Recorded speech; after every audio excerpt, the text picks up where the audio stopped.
महाराष्ट्र के नासिक में ब्रह्मगिरी पर्वत की गोद में त्र्यंबकेश्वर ज्योतिर्लिंग स्थित है। तो आइए जानिए कि कैसे त्र्यंबकेश्वर ज्योतिर्लिंग की स्थापना हुई और उसका क्या प्रभाव है। सबसे पहले तो जानने की ये बात है कि उस ज्योतिर्लिंग को त्र्यंबकेश्वर क्यों कहा जाता है। ऐसी मान्यता है कि वहाँ पर शिवजी भगवान त्रिनेत्रधारी तीनों नेत्रों से विद्यमान हैं। उसी ब्रह्मगिरी पर्वत पर गौतम ऋषि और उनकी पत्नी अहिला रहते थे और शिवजी भगवान की तपस्या में लीन रहते थे। एक बार ऐसा हुआ कि 100 वर्षों तक पानी की एक बूंद भी धरती पर नहीं गिरी। चारों तरफ तराही तराही मच गई। कहीं पर कोई गीला नजर नहीं आता था। हरियाली चारों तरफ की जाती रही। पेड़ सूखने लगे और जो छोटे छोटे जीव थे वे सभी मरने लगे। अब गौतम ऋषि को बड़ी चिंता हुई, क्योंकि गौतम ऋषि कभी भी सिर्फ अपने लिए तप नहीं करते थे, वे सबकी भलाई के लिए तप किया करते थे। तो उन्होंने ये सोचकर कि ऐसे तो जीव धरती पर बचेंगे नहीं, तो उन्होंने वरुण देव की 6 महीने तक अहिला माता ने और गौतम ऋषि ने दोनों ने उग्र तप किया। 6 महीने के तप से प्रसन्न होकर वरुण देव जी प्रकट होते हैं और गौतम ऋषि से पूछते हैं कि हे ऋषिवर, मैं आपकी भक्ति से बहुत प्रसन्न हूं, आप वर मांगिए। तो गौतम ऋषि कहते हैं कि बहुत लंबे समय से धरती पर आपने वर्षा नहीं की, आप धरती पर वर्षा कर दीजिए ताकि जीवन बचा रहे, पेड़ पौधे बचे रहें, चारों तरफ फिर से हरियाली हो जाए। तो वरुण देव कहते हैं कि हे ऋषिवर, ये सब तो मेरे हाथ में नहीं है। बारिश का होना और बारिश का ना होना ये तो शिवजी भगवान के हाथ में है। बारिश तो तभी होगी जब परमपिता परमेश्वर शिवजी भगवान चाहेंगे। हाँ, अगर मैं आकर आपको वर नहीं देता हूं तो धर्म की हानि होगी और बारिश का मैं वर दे नहीं सकता। तो बीच का रास्ता ये निकलता है कि धर्म की हानि भी नहीं होगी और आपका भी काम चल जाएगा। तो आप ऐसे करो कि अहिला माता और आप दोनों एक गड्ढा खोदो और उसको मैं अक्षय जल से भर देता हूं। इसका जल कभी भी समाप्त नहीं होगा, ये हमेशा जल से भरा रहेगा। तो वरुण देव के कहने के अनुसार गौतम ऋषि ने गड्ढा खोदा और वरुण देव ने उसे अक्षय जल से भर दिया।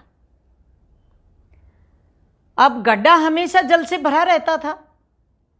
गौतम ऋषि ने अपने आसपास अपने शिष्यों से खेती कराई, क्योंकि उसमें से कितना भी पानी निकालें उसका पानी खत्म नहीं होता था। आसपास के जो लोग थे वो भी उस पर पर्वत पर आकर रहने लगे। वन्य जो जीव थे वो भी आसपास से वहीं आकर रहने लगे। और जब इस बात का पता चला कि गौतम ऋषि के पास एक ऐसा अक्षय जल का गड्ढा है, तो चारों तरफ जो दूर दूर भी ऋषि रहते थे वो भी सब वहां पर आकर एक सुंदर नगरी बसा ली। अब आराम से जीवन व्यतीत हो रहा था। एक दिन गौतम ऋषि अपने शिष्यों को कहते हैं कि पानी बिल्कुल भी नहीं है कुटिया में, तुम जाकर जल भर के लेके आओ। अब गौतम ऋषि के शिष्य जल भरने के लिए जाते हैं। वो जाकर जल भरने लग जाते हैं। अन्य ऋषियों की पत्नियां भी जल भरने के लिए जाती हैं। और वे कहती हैं कि पहले हमें जल भर लेने दो। तो शिष्य कहते हैं कि पहले हम आए हैं, पहले हमें भर लेने दो, उसके बाद तुम भर लेना। अब वह शिष्यों की बातों से नाराज हो जाती हैं और वापस ऋषियों के पास जाती हैं और बात को बढ़ा चढ़ाकर ऋषियों के सामने पेश करती हैं। कहती हैं कि गौतम ऋषि के शिष्यों ने हमें जल नहीं भरने दिया। उस ऋषि को काफी घमंड हो गया है, क्योंकि ये गड्ढा उसकी वजह से पानी से भरा रहता है। तो उनके ऋषियों ने काफी गौतम ऋषि के बारे में काफी गलत सोचा और कहा कि इसे सबक सिखाना पड़ेगा, इसे घमंड हो गया है। तो वह सारे मिलकर एक युक्ति सूझते हैं और कहते हैं कि क्यों ना हम गणेश जी भगवान की पूजा करके गणेश जी भगवान का आवाहन करते हैं। और वे मिलकर गणेश भगवान का आवाहन करते हैं। गणेश जी आते हैं और पूछते हैं कि हे ऋषियों, तुमने मुझे क्यों बुलाया? तो सारे के सारे बोलते हैं कि गौतम ऋषि को घमंड हो गया है और उसकी पत्नी अहिला को भी घमंड हो गया है, हमारी पत्नियों को जल नहीं भरने दिया। और कुछ कुछ कहने लगी। तो गणेश जी कहते हैं कि हे मुनियों, ऐसा करना सही नहीं है, उनके प्रति तुम वैर मत रखो। जब गणेश जी ऐसा कहते हैं तो वो मुनि कहते हैं कि नहीं, उसे सबक सिखाना होगा, उन्होंने हमें बहुत परेशान कर रखा है और आपको हमारी बात माननी चाहिए। तो गणेश जी कहते हैं कि गौतम ऋषि हमेशा दूसरों की भलाई के लिए कार्य करते हैं और वह महेश्वर के बहुत बड़े भक्त हैं, तुम्हें उनके साथ गलत नहीं करना चाहिए। लेकिन वो जिद लगाकर बैठ जाते हैं। उनकी जिद के सामने गणेश जी को मानना पड़ता है और वह एक मरियल सी गऊ बनकर गौतम ऋषि के खेत में चरने लगती है। जब अहिला अपने खेत में उस मरियल सी गाय को देखती हैं तो वह गौतम ऋषि को कहती हैं, हे ऋषिवर, आप देखना गऊ माता की हालत क्या हो गई है, सूख कर तिनका हो चुकी है, आप जाकर इसके खाने की व्यवस्था करिए। अब गौतम ऋषि हाथ में थोड़े से तिनके इकट्ठे करके हरे और उस गाय को खिलाने के लिए जाते हैं। अब जैसे ही तिनके गाय के मुंह को छूते हैं वैसे ही गाय गिर जाती है और गिर के मर जाती है। वो जो ऋषियों की पत्नियां और ऋषि जो साथ में छिप कर देख रहे थे, क्योंकि उन्हीं का किया हुआ था ये सभी, तो सारे एकदम से बाहर निकल आते हैं और गौतम ऋषि को भला बुरा कहने लगते हैं कि तुम्हारे ऊपर गो हत्या का पाप लग चुका है, तुम्हें इससे मुक्त होना पड़ेगा और तुम हमारे यहां पर अब रहने के लायक नहीं रहे। उनकी पत्नियां भी बुरा भला कहकर अहिला को और गौतम ऋषि को दुदकारते हैं और कहते हैं अगर तुमने यहां पर रहकर हवन वगैरह किया तो उसके हम भी पापी हो जाएंगे, क्योंकि तुम गो के हत्यारे हो, तुम्हें हमसे दूर जाकर रहना होगा। अब गौतम ऋषि उनसे दूर जाकर रहने लगते हैं। वहां पर भी वे उन्हें चैन से रहने नहीं देते। वहां पर भी ऋषि जाकर कहते हैं कि तुम यहां पर भी अगर हवन करोगे और यज्ञ करोगे और पूजा करोगे तो उसका पाप हमें भुगतना पड़ेगा, क्योंकि गो हत्यारा हवन नहीं कर सकता। अब गौतम ऋषि फिर उन ऋषियों के पास आते हैं और उनको कहते हैं कि हे ऋषियों, मुझसे ये गो हत्या का पाप हो गया है, अब आप मुझे कोई युक्ति तो सुझाइए कि मैं इस गो हत्या के पाप से मुक्त हो सकूं। तो उनकी करुण पुकार सुनकर उन ऋषियों के हृदय में कुछ दया का संचार होता है और वो कहते हैं कि तुम्हें शिवजी भगवान का तप करना होगा और गंगा को पृथ्वी पर लाकर तुम्हें उसमें नहाकर शुद्ध होना होगा। अगर तुम शुद्ध होते हो तो ही तुम गोहत्या के पाप से मुक्त होगे और तुम्हें इस ब्रह्मगिरि पर्वत की परिक्रमा भी करनी पड़ेगी। अब गौतम ऋषि और अहिल्या दोनों बैठकर शिवजी भगवान का कठोर तप करते हैं। उन्हें कठोर तप करते हुए काफ़ी समय व्यतीत हो जाता है तो शिवजी भगवान प्रकट होते हैं और पूछते हैं कि हे गौतम, मैं बहुत प्रसन्न हूं तुम्हारी तपस्या से, अब तुम क्या चाहते हो? तो गौतम ऋषि कहता है कि हे महादेव,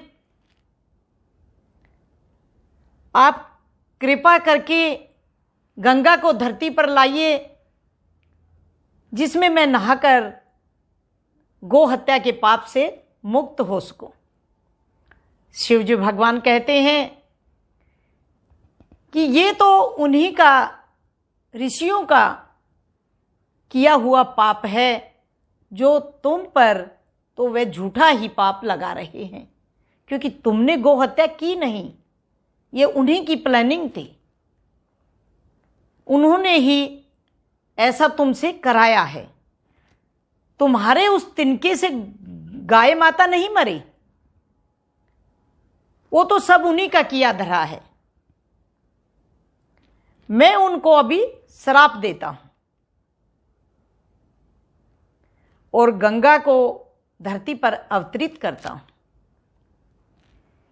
गंगा को शिवजी भगवान धरती पर अवतरित करते हैं तो गंगा एक स्त्री के रूप में अवतरित होती हैं और शिवजी भगवान से पूछती हैं कि हे परमपिता परमात्मा, मेरे लिए क्या आदेश है? शिवजी भगवान कहते हैं कि हे गंगे, तुम धरती पर रहो, तुम्हारे रहने से चारों तरफ हरियाली फैल जाएगी, सभी लोग पाप से मुक्त हो सकेंगे और ये गौतम ऋषि पर तुम अपनी पहली धार डालो, जिससे कि ये जो पाप मान रहा है अपने सिर पे, उससे मुक्त हो जाए। अब गंगा कहती हैं कि हे परमपिता परमात्मा, मेरी आपसे एक प्रार्थना है कि मैं यहाँ पर स्थित हो जाऊंगी, इनको मैं पाप से मुक्त करके वापस जाना चाहूंगी, मुझे ऐसा आदेश दें।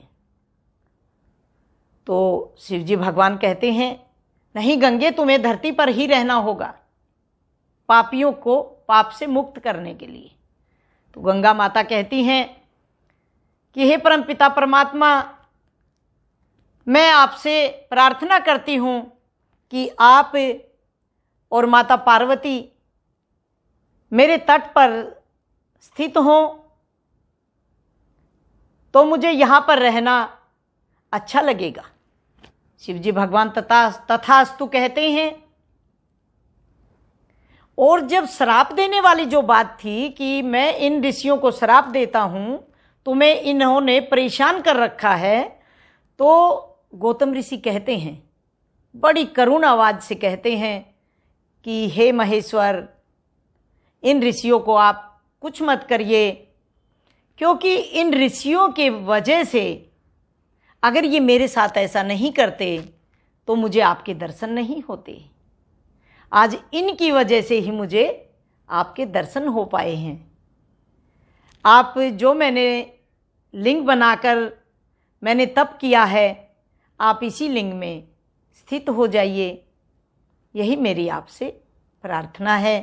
और जो भी यहाँ पर दुखिया आए, आपके दर्शन करे, पूजा करे उनको दुखों से मुक्त करते रहना, पाप से मुक्त करते रहना, ऐसी मेरी आपसे प्रार्थना है। शिवजी भगवान तथास्तु कहकर माता पार्वती सहित उसी लिंग में स्थित हो गए। तो आप सब भी श्रद्धा के साथ वहाँ पर जाइए और अपनी मनोकामनाएं पूर्ण करिए। ओम नमः शिवाय।